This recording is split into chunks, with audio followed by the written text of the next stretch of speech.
our students are becoming more diverse in different ways.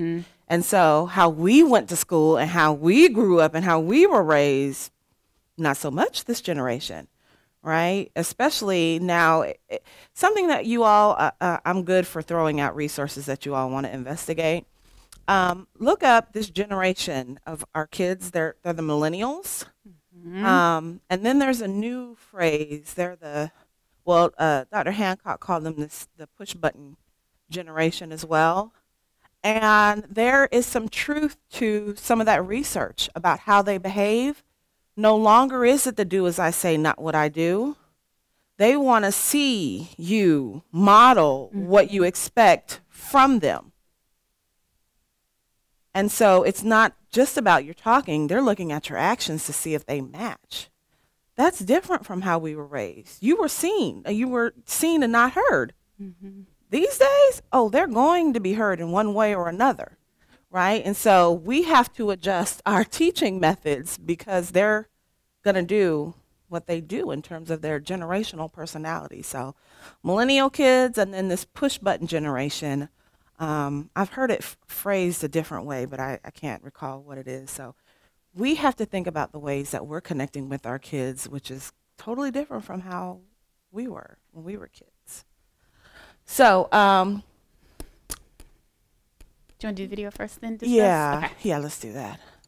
So we're going to watch a quick video. I discovered this not too long ago.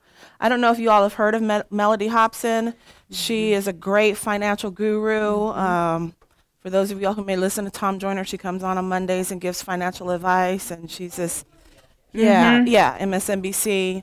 Also married to George Lucas, Mr. Star Wars. There we go. 2006. My friend Harold Ford calls me. He's running for U.S. Senate in Tennessee. And he says, Melody, I desperately need some national press. Do you have any ideas? So I had an idea. I called a friend who was in New York at one of the most successful media companies in the world. And she said, why don't we host an editorial board lunch for Harold? You come with him. Harold and I arrive in New York. We are in our best suits. We look like shiny new pennies. And we get to the receptionist and we say, we're here for the lunch. She motions for us to follow her. We walk through a series of corridors, and all of a sudden we find ourselves in a stark room, at which point she looks at us and she says, where are your uniforms? Just as this happens, my friend rushes in. The blood drains from her face. There are literally no words, right? And I look at her and I say, now, don't you think we need more than one black person in the U.S. Senate? Now, Harold and I, we still laugh about that story. And in many ways, the moment caught me off guard. But deep, deep down inside, I actually wasn't surprised. And I wasn't surprised because of something my mother taught me about 30 years before. You see, my mother was ruthlessly realistic.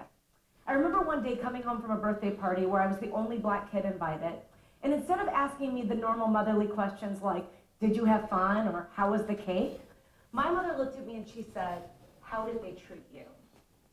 I was 7. I did not understand. I mean, why would anyone treat me differently?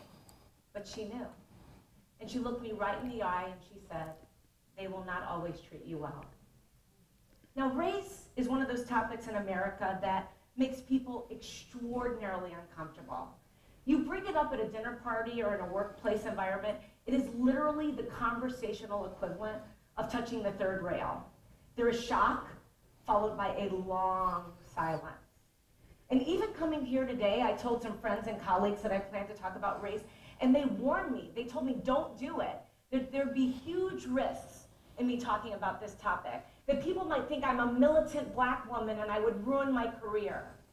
And I have to tell you, I actually for a moment was a bit afraid. Then I realized the first step to solving any problem is to not hide from it. And the first step to any form of action is awareness. And so I decided to actually talk about race. And I decided that if I came here and shared with you some of my experiences, then maybe we could all be a little less anxious and a little more bold in our conversations about race. Now, I know there are people out there who will say that the election of Barack Obama meant that it was the end of racial discrimination for all eternity, right? Mm. But I work in the investment business, and we have a saying: the numbers do not lie. And here, there are significant, quantifiable racial disparities that cannot be ignored in household wealth, household income, job opportunities, healthcare. One example from corporate America: even though white men make up just 30% of the US population, they hold 70% of all corporate board seats.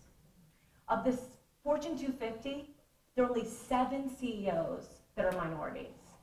And of the thousands of publicly traded companies today, thousands, only 2 are chaired by Black women. And you're looking at one of them, the same one who not too long ago was nearly mistaken for kitchen help. So that is a fact.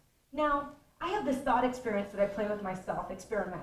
When I say, imagine if I walked you into a room and it was of a major corporation like ExxonMobil, and every single person around the boardroom were Black, you would think that were weird.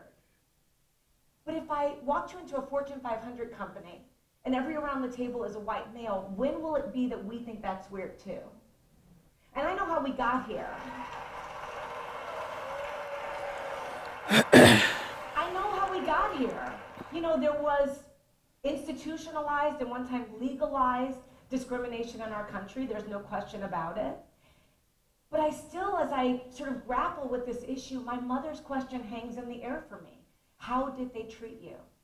Now, I do not raise this issue to complain or in any way elicit any kind of sympathy. I have succeeded in my life beyond my wildest expectations. And I've been treated well by people of all races more often than I have not. I tell the uniform story because it happened. I cite those statistics around corporate board diversity because they are real. And I stand here today talking about this issue of racial discrimination because I believe it threatens to rob another generation of all the opportunities that all of us want for all of our children, no matter what their color or where they come from. And I think it also threatens to hold back businesses. You see, researchers have coined this term colorblindness to describe a learned behavior where we pretend that we don't notice race. If you happen to be surrounded by a bunch of people who look like you, that's purely accidental. Now, colorblindness, in my view, doesn't mean that there's no racial discrimination and there's fairness. It doesn't mean that at all. It doesn't ensure it. In my view, colorblindness is very dangerous because it means we're ignoring the problem. There was a corporate study that said that instead of avoiding race, the really smart corporations actually deal with it head on. They actually recognize that embracing diversity means recognizing all races, including the majority one. But I'll be the first one to tell you, this subject matter can be hard, awkward, uncomfortable, and that's kind of the point. In the spirit of debunking racial stereotypes, the one that Black people don't like to swim, I'm going to tell you how much I love to swim. I love to swim so much that as an adult, I swim with a coach. And one day my coach had me do a drill where I had to swim to one end of a 25-meter pool without taking a breath. And every single time I failed, I had to start over. And I failed a lot. By the end, I got it, but I got out of the pool, I was exasperated and tired and annoyed. And I said, why are we doing breath-holding exercises? And my coach looked at me and he said, Melody, that was not a breath-holding exercise. That drill was to make you comfortable being uncomfortable, because that's how most of us spend our days. If we can learn to deal with our discomfort and just relax into it, we'll have a better life. So I think it's time for us to be comfortable with the uncomfortable conversation about race. Black, white, Asian, Hispanic, male, female, all of us. If we truly believe in equal rights and equal opportunity in America, I think we have to have real conversations about this issue. We cannot afford to be colorblind. We have to be color brave. We have to be willing, as teachers and parents and entrepreneurs and scientists, we have to be willing to have proactive conversations about race with honesty and understanding and courage. Not because it's the right thing to do, but because it's the smart thing to do. Because our businesses and our products and our science, our research, all of that will be better with greater diversity. Now, my favorite example of color bravery is a guy named John Skipper.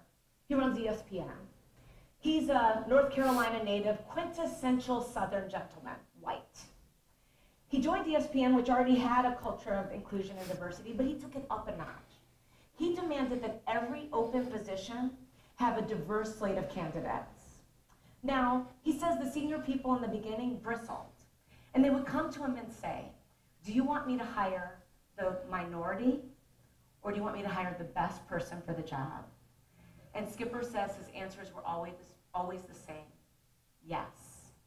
And by saying yes to diversity, I honestly believe that ESPN is the most valuable cable franchise in the world. I think that's a part of the secret sauce. Now, I can tell you in my own industry, at Ariel Investments, we actually view our diversity as a competitive advantage. And that advantage can extend way beyond business. There's a guy named Scott Page at the University of Michigan. He's the first person to develop a mathematical calculation for diversity. He says if you're trying to solve a really hard problem, really hard, that you should have a diverse group of people, including those with diverse intellects. The example that he gives is the smallpox epidemic. When it was ravaging Europe, they brought together all these scientists and they were stumped. And the beginnings of the cure to the disease came from the most unlikely source, a dairy farmer. A dairy farmer who noticed that the milkmaids were not getting smallpox. And the smallpox vaccination is bovine-based because of that dairy farmer. Now, I'm sure you're sitting here and you're saying, I don't run a cable company, I don't run an investment firm, I am not a dairy farmer, what can I do? And I'm telling you, you can be color brave. If you're a part of a hiring process or an admissions process, you can be color brave. If you are trying to solve a really hard problem, you can speak up and be color brave.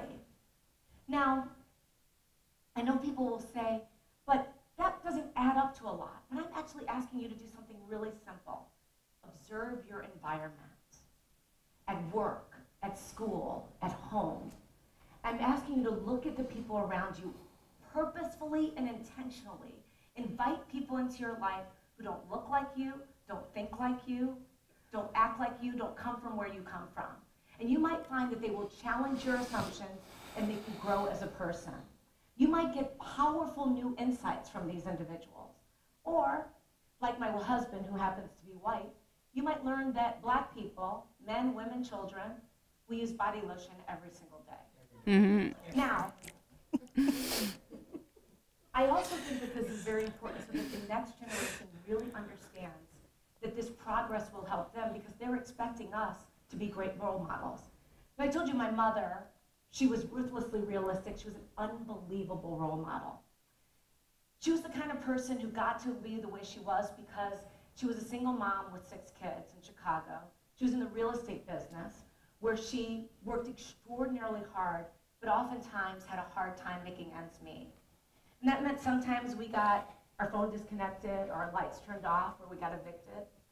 And we got evicted, sometimes we lived in these small apartments that she owned, sometimes in only 1 or 2 rooms because they weren't completed. And we would heat our bath water on hot plates. But she never gave up hope, ever. And she never allowed us to give up hope either. This brutal pragmatism that she had, I mean, I was 4 and she told me, Mommy is Santa. She was this brutal pragmatism. She taught me so many lessons, but the most important lesson was that every single day she told me, Melody, you can be anything, anything. And because of those words, I would wake up at the crack of dawn, and because of those words, I would love school more than anything, and because of those words, when I was on a bus going to school, I dreamed the biggest dreams. And it's because of those words that I stand here right now, full of passion, asking you to be brave for the kids who are dreaming those dreams today.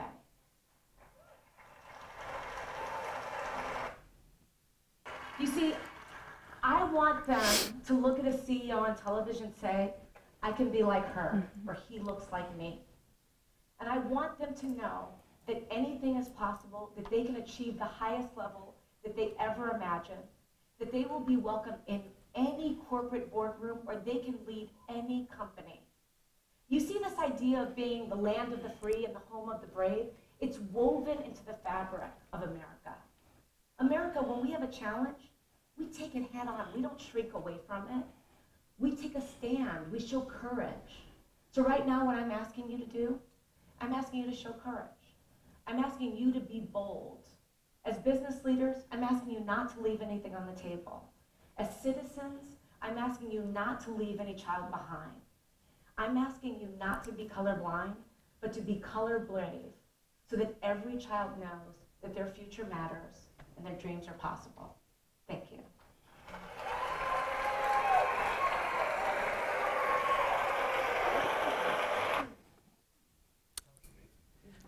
Spend a couple minutes reflecting on what you heard, what resonated with you. What is the message from Melody Hobson directly to you? So what I've learned about humans is that we definitely like to inflate our own skill set, right? We think we are the best at multitasking, and we're really not that good at it, right? We say that we will remember everything that you've heard in the last 2 days, and we actually don't.